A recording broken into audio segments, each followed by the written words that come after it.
امروز اساسگزار صلح و وحدت ملی پیشوای ملت پرزیدنت جمهوری تاجیکستان محترم امامعلی رحمون کادرهایی را که در وظیفه‌های پرمسئولی راهبری مقامات اجرایی حکومت دولتی یک قطار شهر و ناحیه‌های ولایت مختار کوهستان بدخشان و ولایت‌های خطلون و سوغد تعیین گردیدند برای صحبت به حضور پذیرفتند.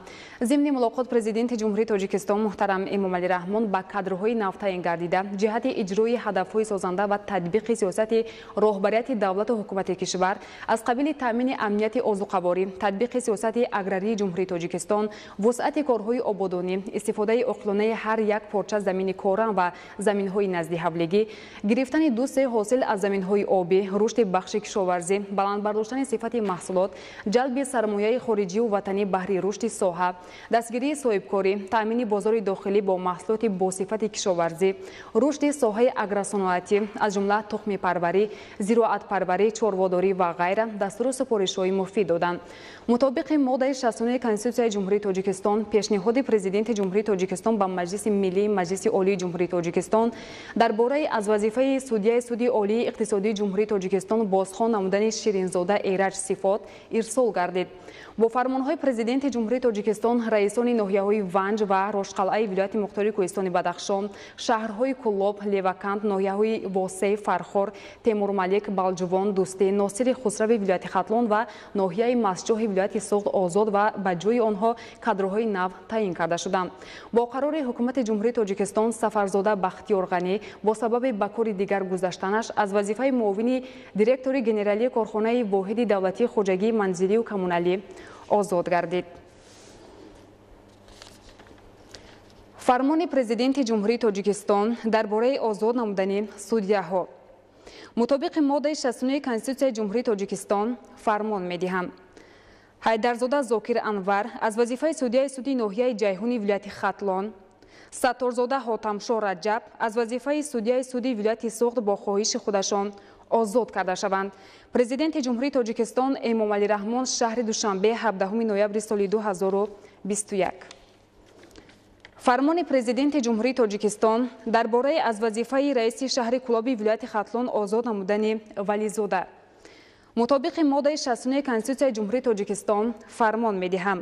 Вализода Абдуқодир Исуф бо сабаби ба кори дигар гузаштан аз вазифаи раиси шаҳри Кулоби вилояти Хатлон озод карда шавад. Президенти ҷумҳурии Тоҷикистон Эмомалӣ Раҳмон шаҳри Душанбе 17 ноябри соли 2021.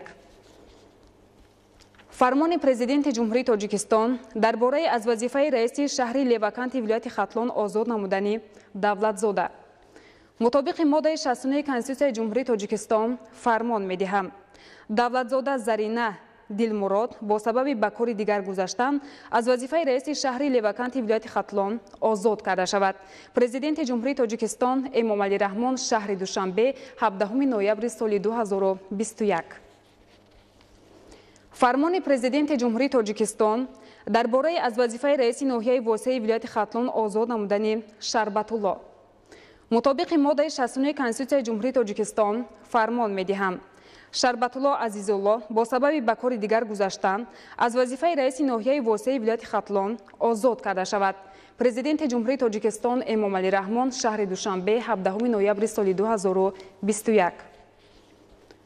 фармони президенти ҷумҳурии Тоҷикистон дар бораи аз вазифаи раиси ноҳияи Темурмалики вилояти Хатлон озод намудани Аминзода. мутобиқи моддаи 69 конститутсияи ҷумҳурии Тоҷикистон фармон медиҳам. Аминзода Фотеҳ Файзулло бо сабаби ба кори дигар гузаштан аз вазифаи раиси ноҳияи Темурмалики вилояти Хатлон озод карда шавад. Президенти ҷумҳурии Тоҷикистон Эмомалӣ Раҳмон шаҳри Душанбе 17 ноябри соли 2021. фармони президенти ҷумҳурии Тоҷикистон дар бораи аз вазифаи раиси ноҳияи Фархори вилояти Хатлон озод намудани Раҳматзода. мутобиқи моддаи 69 конститутсияи ҷумҳурии Тоҷикистон фармон медиҳам. Раҳматзода Рустам Мирзо бо сабаби ба кори дигар гузаштан аз вазифаи раиси ноҳияи Фархори вилояти Хатлон озод карда шавад. Президенти ҷумҳурии Тоҷикистон Эмомалӣ Раҳмон шаҳри Душанбе 17 ноябри соли 2021. фармони президенти ҷумҳурии Тоҷикистон дар бораи аз вазифаи раиси ноҳияи дӯстии вилояти Хатлон озод намудани Саидзода. мутобиқи моддаи 69 конститутсияи ҷумҳурии Тоҷикистон фармон медиҳам.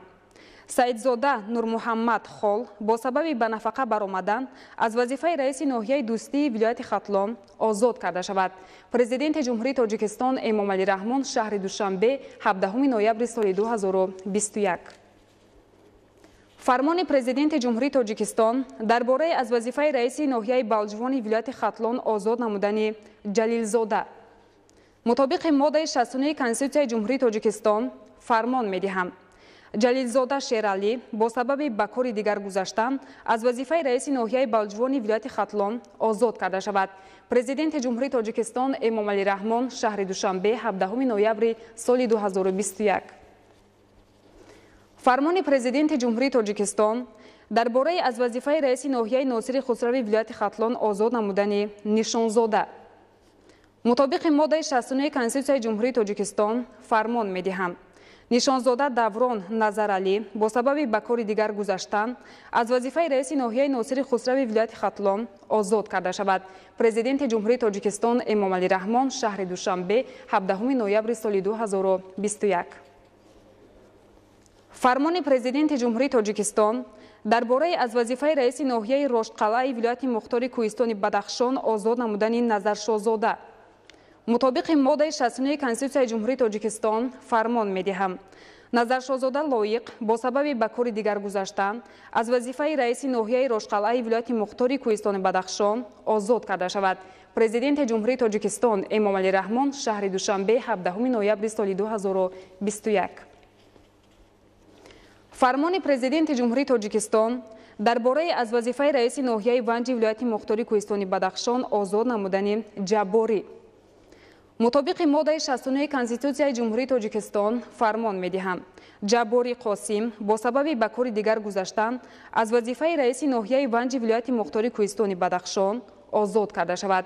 Президенти Ҷумҳурии Тоҷикистон Эмомалӣ Раҳмон шаҳри Душанбе 17 ноябри соли 2021. қарори ҳукумати Ҷумҳурии Тоҷикистон дар бораи аз вазифаи муовини директори генералии корхонаи воҳиди давлатии хоҷагии манзилию коммуналӣ озод намудани Сафарзода. ҳукумати Ҷумҳурии Тоҷикистон қарор мекунад Сафарзода Бахтиёр Ғанӣ бо сабаби ба кори дигар гузаштан аз вазифаи муовини директори генералии корхонаи воҳиди давлатии хоҷагии манзилию коммуналӣ озод карда шавад. раиси ҳукумати Ҷумҳурии Тоҷикистон Эмомалӣ Раҳмон. амри президенти Ҷумҳурии Тоҷикистон Рабиев Тошпулат Ҳалимович бинобар вафоташ аз вазифаи машваратчии шӯъбаи амнияти иқтисодии дастгоҳи шӯрои амнияти Ҷумҳурии Тоҷикистон озод карда шавад. Президенти Ҷумҳурии Тоҷикистон Эмомалӣ Раҳмон шаҳри Душанбе 17 ноябри соли 2021. фармони президенти Ҷумҳурии Тоҷикистон дар бораи иҷрокунандаи вазифаи раиси шаҳри Кӯлоби вилояти Хатлон таъин намудани Назарзода. мутобиқи моддаи 69 Конститутсияи Ҷумҳурии Тоҷикистон фармон медиҳам. Назарзода Бахтиёр Худоёр иҷрокунандаи вазифаи раиси шаҳри Кӯлоби вилояти Хатлон таъин карда шавад. Президенти Ҷумҳурии Тоҷикистон Эмомалӣ Раҳмон шаҳри Душанбе 17 ноябри соли 2021. фармони президенти Ҷумҳурии Тоҷикистон дар бораи иҷрокунандаи вазифаи раиси шаҳри Леваканти вилояти Хатлон таъин намудани Файзиддинзода. мутобиқи моддаи 69 Конститутсияи Ҷумҳурии Тоҷикистон фармон медиҳам. Файзиддинзода Бунафша иҷрокунандаи вазифаи раиси шаҳри Леваканти вилояти Хатлон таъин карда шавад. Президенти Ҷумҳурии Тоҷикистон Эмомалӣ Раҳмон шаҳри Душанбе 17 ноябри соли 2021. фармони президенти Ҷумҳурии Тоҷикистон дар бораи иҷрокунандаи вазифаи раиси ноҳияи восеи вилояти Хатлон таъин намудани Шарифзода. мутобиқи моддаи 69 Конститутсияи Ҷумҳурии Тоҷикистон фармон медиҳам. Шарифзода Ҷамшед Раҳмон иҷрокунандаи вазифаи раиси ноҳияи восеи вилояти Хатлон таъин карда шавад. Президенти Ҷумҳурии Тоҷикистон Эмомалӣ Раҳмон шаҳри Душанбе 17 ноябри соли 2021. фармони президенти Ҷумҳурии Тоҷикистон дар бораи иҷрокунандаи вазифаи раиси ноҳияи фархори вилояти Хатлон таъин намудани Назирӣ. мутобиқи моддаи 69 Конститутсияи Ҷумҳурии Тоҷикистон фармон медиҳам. Назирӣ Зариф Вализода иҷрокунандаи вазифаи раиси ноҳияи фархори вилояти Хатлон таъин карда шавад. Президенти Ҷумҳурии Тоҷикистон Эмомалӣ Раҳмон шаҳри Душанбе 17 ноябри соли 2021. фармони Президенти Ҷумҳурии Тоҷикистон дар бораи иҷрокунандаи вазифаи раиси ноҳияи Темурмалики вилояти Хатлон таъин намудани Ҳасанзода. Мутобиқи моддаи 69 Конститутсияи Ҷумҳурии Тоҷикистон фармон медиҳам. Ҳасанзода Шералӣ Ҳасан иҷрокунандаи вазифаи раиси ноҳияи Темурмалики вилояти Хатлон таъин карда шавад. Президенти Ҷумҳурии Тоҷикистон Эмомалӣ Раҳмон шаҳри Душанбе 17 ноябри соли 2021. фармони Президенти Ҷумҳурии Тоҷикистон дар бораи иҷрокунандаи вазифаи раиси ноҳияи балҷувони вилояти Хатлон таъин намудани Сатторзода. мутобиқи моддаи 69 Конститутсияи Ҷумҳурии Тоҷикистон фармон медиҳам. Сатторзода Бахтиёр Ғанӣ иҷрокунандаи вазифаи раиси ноҳияи балҷувони вилояти Хатлон таъин карда шавад. Президенти Ҷумҳурии Тоҷикистон Эмомалӣ Раҳмон шаҳри Душанбе 17 ноябри соли 2021. фармони Президенти Ҷумҳурии Тоҷикистон дар бораи иҷрокунандаи вазифаи раиси ноҳияи носири хусрави вилояти Хатлон таъин намудани Шарифзода. мутобиқи моддаи 69 Конститутсияи Ҷумҳурии Тоҷикистон фармон медиҳам. Шарифзода Маҳмадаюби Сайнимон иҷрокунандаи вазифаи раиси ноҳияи носири хусрави вилояти Хатлон таъин карда шавад. Президенти Ҷумҳурии Тоҷикистон Эмомалӣ Раҳмон шаҳри Душанбе 17 ноябри соли 2021. фармони Президенти Ҷумҳурии Тоҷикистон дар бораи иҷрокунандаи вазифаи раиси ноҳияи дӯстии вилояти Хатлон таъин намудани Нишонзода. мутобиқи моддаи 69 Конститутсияи Ҷумҳурии Тоҷикистон фармон медиҳам. Нишонзода Даврон Назаралӣ иҷрокунандаи вазифаи раиси ноҳияи дӯстии вилояти Хатлон таъин карда шавад. Президенти Ҷумҳурии Тоҷикистон Эмомалӣ Раҳмон шаҳри Душанбе 17 ноябри соли 2021. фармони Президенти Ҷумҳурии Тоҷикистон дар бораи иҷрокунандаи вазифаи раиси ноҳияи Рошқалъаи вилояти Мухтори Кӯҳистони Бадахшон таъин намудани Шомирзозода. мутобиқи моддаи 69 Конститутсияи Ҷумҳурии Тоҷикистон фармон медиҳам.